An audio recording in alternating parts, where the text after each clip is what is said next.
So welcome to the Nervous System 101 training with me, James Tremaine, Retrain with Tremaine. So in today's session, what I'm going to do is I'm going to teach you the absolute basics of what you need to know about your nervous system, how your brain, how your body reacts to different parts of your nervous system, and more importantly, how it is affecting your thoughts, your feelings, your emotions, your actions, your reactions, and most importantly, your results in life. Okay, this is your results in your business, maybe your sales. It's also your results in your relationships. It's your results in your personal life, your health. Every area of your life is affected because of your nervous system. Okay. This has been a massive game changer in my life just to understand how the brain, how the body, how it all works. Okay. And having that knowledge, first of all, and then applying that knowledge and having the tools and techniques to be able to regulate my nervous system and be able to take these actions from a place of clarity rather than a place of stressed out anxiety, fear, and worry. So that's what I'm going to show you today. I'm also going to touch on a few ways to control your nervous system when we are in those stressed out states. So let's get straight into things.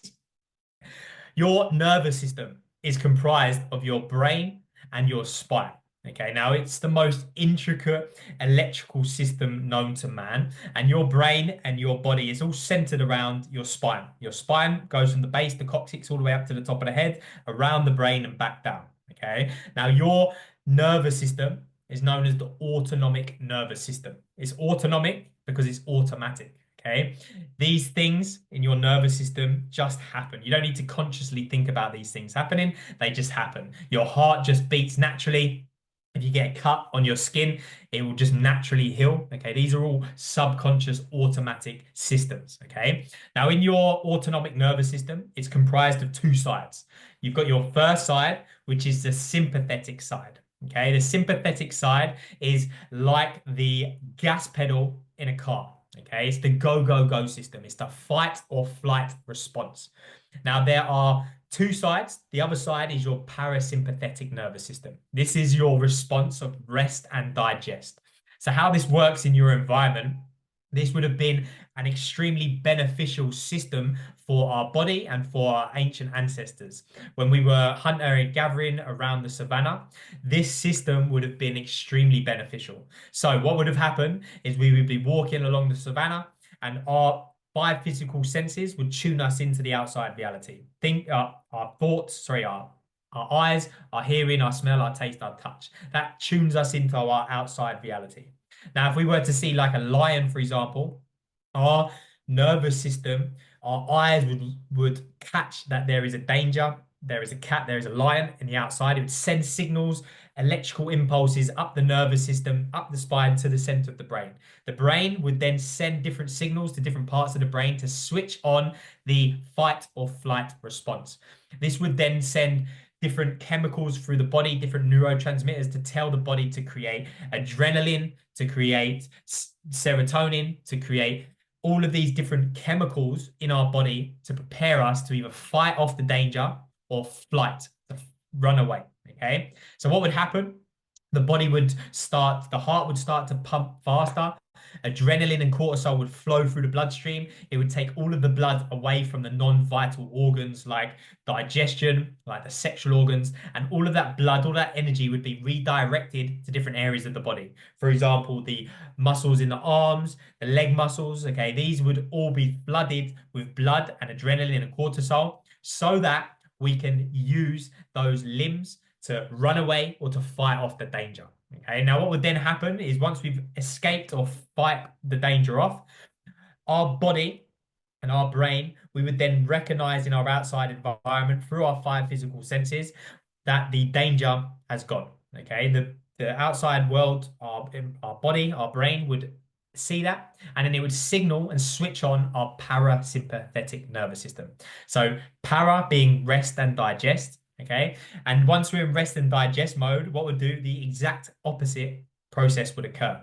So our heartbeat would start to slow down. Our breathing would start to get low, slow, long, deep. The different chemicals would now flood back through the body. So instead of it being adrenaline and cortisol, it would be serotonin, oxytocin. Heartbeat starts to slow down. The mind starts to slow down and everything comes back to homeostasis. Okay. Now, this is an amazing system and it's kept us going for hundreds of thousands of years. Okay. But the problem with this is that our body doesn't know the difference between something that is real and something that is vividly imagined. So if we're just sitting there and we're imagining our boss and an argument we've got to have, we would create those same chemical reactions in our body as though the same event had actually occurred. Okay, so if we have a look at, there's two sides of your nervous system, as we said a minute ago. You've got your parasympathetic and your sympathetic. The sympathetic go, go, go, fight or flight. The parasympathetic rest and digest. Now, these two sides of your nervous system are also two states of your mind and body. So you have your survival and you have your creation. So survival is when we're when we're in sympathetic, we're in fight or flight, we're in escape. Okay, we're stressed, we're worried, we are thinking about the physical danger, what's happening in the outside world. We're very focused on one thing. We lose energy, we're in emergency mode, we're thinking of all about self, we're selfish, we want to know about what's happening, how can we determine the outcome. This is not somewhere where we're going to start to create. Okay, we're not going to start to create things for our business, create new relationships. The focus is all internal. Okay, when we switch on to our parasympathetic nervous system, we are in creation mode. We are thinking about expansion, about creation, repair, love, joy, trust. We're thinking about other people. We're connected. We're thinking about the unknowns. Okay, this is the state we're in when we're in our parasympathetic nervous system. But what happens to most of us is we are continuously in our sympathetic nervous system. We're in fight or flight mode all of the time. And this happens through the email that our boss sends us, the message we just got from our missus, the bills that we've got to pay. This just keeps us in a consistent, perpetual mode of stress.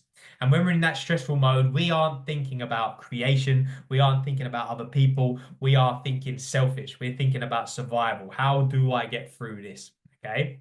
Now, your mind and your body are connected, okay, through your nervous system. Your thoughts create your reality, as Earl Nightingale said, okay? We become what we think about all day long. Now, most people think that the outside world is what is controlling our inside world of thoughts and feelings, okay? This guy cut me up, this horrible thing happened to me in my past, and this is why I'm feeling like this, okay? When actually it's the other way around.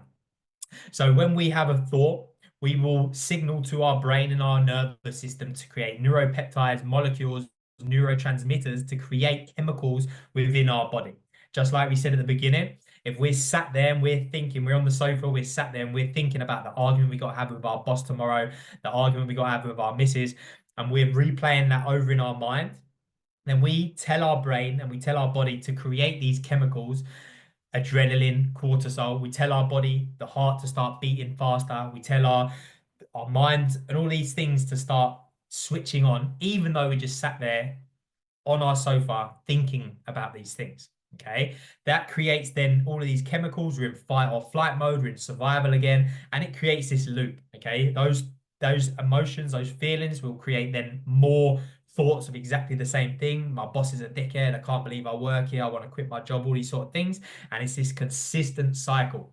Now, this happens day in, day out, week in, week out, year in, year out, over decades. Okay. And over a long enough period of time, that stress system being on fight or flight mode all of the time will create dis-ease within the body. Okay. Dis-ease is in the name. It's a body not at ease. Okay. Now, this is the thing. Your nervous system and your brain and nervous system doesn't know the difference between something that is real and something that is vividly imagined. Okay. Now, if you take the two photos here, you have one picture of a real bear. So imagine that you're walking down a path and you see a bear come out. Okay. Well, your eyes are going to register that there's a bear there. Your five physical senses that will send up pulsations of energy, electrical, all the way up to the brain. The brain will then take that on board and it will signal to the brain and to the body to once again put you in fight or flight mode. Heart start beating quicker, adrenaline floods the blood. You are starting to move all the blood to the extremities to prepare you to either run away from that bear or fight it off. Obviously, you're not going to fight it off because you're very unlikely to win. Now, imagine you're walking down that exact same path and your mate jumps out, but your mate's wearing a bear costume, like the picture on the right. But your brain, you don't know that it's a bear costume, and you think that it is a real bear. Well, your brain and your nervous system is going to create the exact same response, that fight or flight response. Your heartbeat's going to pump quicker. Your breath's going to be short, sharp, shallow. The blood's going to run. The adrenaline, the cortisol is going to flood the body as though that is a real situation. Okay. So we don't actually act in response to real life. We respond and act to what we think, imagine, or believe to be true of the environment. Okay. And this applies to every single area of your life. So if you imagine, you have your imagination, and this is one of your higher faculties of the mind. Okay. So what separates you and I from the animal kingdom? So a squirrel, a cat, a dog, it doesn't have the ability to imagine the future. It has survival instincts, okay? It thinks about food, it thinks about water, it thinks about survival and recreation. The difference between a human being is that a human being has the ability to imagine a future. It can imagine something good happening, or it can imagine something bad happening. And this is the duality of our imagination. We can either choose to imagine something amazing, the best case scenario, what happens if this does work out, okay? And when we're imagining that, we are signaling to our brain and to our body to create the chemicals in our system as though it's already happened. So if I start imagining, oh, well, imagine if that does work out, it's going to be amazing. Well, I flood the body with these chemicals as though that experience has happened. Joy, happiness, oxytocin, serotonin, all these chemicals running through the body as though the experience has already happened. But the reverse is true also. If I'm sitting there and I'm thinking about losing my job, I'm thinking about the worst case scenario, once again, my brain is going to pick up those signals from my thoughts. My thoughts create my reality, the thinking feeling loop. It will then signal to the brain, to the body, to flood the body with adrenaline, cortisol, stress hormones, fear, worry, anxiety, this perpetual loop. And then we act in accordance with how we feel. Okay, so if I feel angry, if I feel stressed, if I feel fearful or worried, well, when I go out into the world and I meet people, I'm going to react to them exactly how I'm feeling. Okay. So you can think of it like this. Imagine there's two people. One person is living in a high vibrational state. They're thinking of the best case scenario. They're imagining the outside world being great. And then you have the other person who's in fear and worry and lack, all these sort of things. Well, imagine they both have an accident. One person will react to that. The person who's feeling good will react to that positively. Okay. Maybe they end up getting in a conversation with the person who they crashed into. They end up becoming mates. Next thing you know, they have a business opportunity from this chance encounter where they got bumped in their car. The other person reacts angrily. They get in a fight. Next thing you know, they're in prison because they reacted angrily. Okay. It's because our outside world is merely reflecting how we think and how we feel inside. Okay. So we actually have the ability to change that nervous system on command. Okay. And the way we change that nervous system and our internal state is breathing. Breathing is literally your superpower. Okay. It's your direct connection between the subconscious and the conscious minds. Okay. Now, the autonomic nervous system, as we mentioned earlier, is autonomic because it's automatic. You don't need to think about your heart beating. You don't need to think about your body actively, consciously thinking about healing a cut. It just happens. Okay, that's a subconscious mechanism. So when we are breathing and we're able to switch over to our parasympathetic nervous system, we get access to that subconscious mind where we can control our nervous system on command. This is why you always see a top athlete, they will end up taking a deep breath before they take a penalty to calm the mind, to calm the nervous system. This is also why they teach the Navy SEALs in breath control. Is so that in a life or death situation, they don't let their nervous system go into fight or flight. They calm their nervous system, they calm their mind, and they're able to take full control over that autonomic nervous system. Okay, now you can't do that with your eyes. You can't consciously tell your eyes to dilate or to contract. It's involuntary reaction. But breathing is one of the only things that we have conscious control of, but is also a subconscious mechanism. Okay, so it's our direct connection to that nervous system. Whenever we're feeling out of balance, whenever we're reactive, we're stressed, we're unfocused, we're procrastinating, that's because we're in survival mode. Okay, we're in fight or flight. And all we have to do is take a few deep breaths, nice, slow, long, deep inhales through the nose, about 7 seconds inhale. And then longer exhales, you can do about 11 seconds with the exhalations through the nose also. When we breathe in and out through the nose, especially the nose, we signal to the body that we're in rest and digest. When we breathe in and out through the mouth, we signal into the body that we're in fight or flight. Because when we're in fight or flight, we're trying to get as much oxygen in the mouth into the lungs as possible. When we breathe slowly in through the nose and out through the nose, we tell our body that we're in rest and digest mode.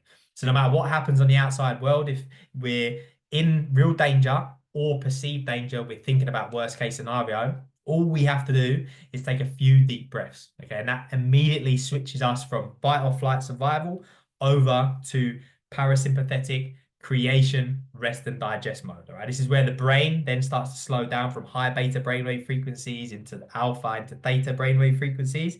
And this we'll go into more detail in other trainings. This is where we get into our subconscious mind. Okay. This is our creation, our connection to an infinite source of energy, a connection to intuition, to problem solving, to all of these higher faculties of our mind. All right. And that's exactly where the breath comes in. So the breath in Indian Sanskrit is known as pranayama. Okay, prana being known as life force energy, and ayama being known as the to regulate or to control. So pranayama in Indian Sanskrit means life or to control the life force energy. So attached to every single oxygen molecule that you breathe in is prana, is this life force energy. It's the energy that's keeping the entire universe functioning. Okay, and we can go deeper into this when you look into this in quantum physics.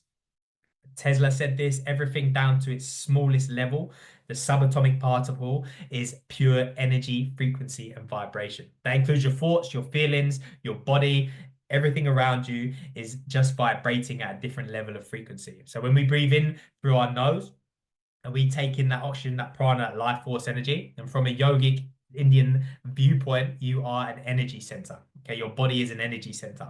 And when we take in that oxygen, that life force energy, we have more energy to then control the nervous system, control the mind, and create in our outside world. Okay. And this is literally why the word inspiration comes from the word inspire, which means to breathe in. Okay. And it's always when we are feeling stressed, anxious, worried, when we take a deep breath in, we always improve our situation. So taking a deep breath in dilutes fear, focuses the mind, relaxes the body, expands thinking, it feeds the spirit, and it's always why you feel good after breathing deeper. So you'll see this when you laugh, you sing, you dance, you run. All of these things involve deeper breathing. Okay, that's because when we breathe in deeper, we take more life force energy in, we feel better, we regulate the nervous system, we are then able to make better decisions, not from a place of fear, survival, selfishness. We create from our parasympathetic nervous system, relaxed, creative levels of mind. Okay. So if you want to go deeper into the actual tools and techniques to control your nervous system, that's exactly what we do in the inner command system. So if you want to get involved with that, just drop me a message and I will send you all of the details over.